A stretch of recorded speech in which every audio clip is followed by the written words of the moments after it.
पुराने वक्तों की बात है कि मुल्क यमन पर एक नेक बादशाह हुकूमत करता था। वो अपनी रियाया के साथ बहुत नेक सलूक करता था। उसकी 4 बेटियां थीं, जिनमें से एक शहजादी बहुत खूबसूरत थी, जिसकी खूबसूरती पर बाकी शहजादियां नफरत करती थीं।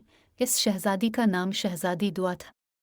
एक दफ़ा उनका बाप किसी काम की गरज से बैरून मुल्क गया। इसने अपनी सारी बेटियों से उनकी ख्वाहिशात पूछे। इन 3 बहनों ने कीमती जेवरात लाने को कहा। जब बादशाह ने चौथी बेटी से पूछा कि अगर तुम्हें किसी चीज़ की ज़रूरत हो तो मुझे बता दो। शहजादी दुआ ने कहा, मुझे एक गुलाब का फूल चाहिए। उनका बाप कोई ना कोई बात भूल जाता था, इसलिए सिर्फ शहजादी दुआ के लिए फूल ले आया। बाकी चीज़ें वो भूल चुका था। जब वो घर आया तो शहजादियां दरवाजे पर खड़ी अपने बाप का इंतज़ार कर रही थीं। जब उनका बाप आया तो सिर्फ एक फूल के अलावा इसके पास कोई चीज़ न थी। शहजादियों ने अपने बाप को बुरा भला कहकर बाप की नाफरमानी की। शहजादी दुआ कमरे में जाकर रोने लगी।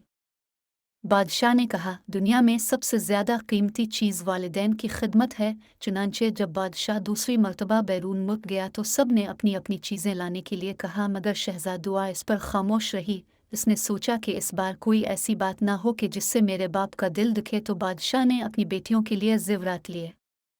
रास्ते में एक जंगल था। बादशाह इस जंगल में से गुजर रहा था तो उसने दरख्त पर बैठे एक चमगादड़ को देखा। वो चमगादड़ असल में एक खौफनाक जिन था। इसने बादशाह को कैद कर लिया। एक शहजादा ये सारा मंजर देख रहा था। उसने अपनी तेज धार तलवार निकाली और चमगादड़ की गर्दन पर दे मारी। चमगादड़ इसी वक्त मर गया। शहजादा बादशाह को महल ले गया और उनकी बेटियों को सारा किस्सा सुना दिया कि किस तरह उनकी ख्वाहिशात को पूरा करने के लिए बादशाह पर मुश्किल आए।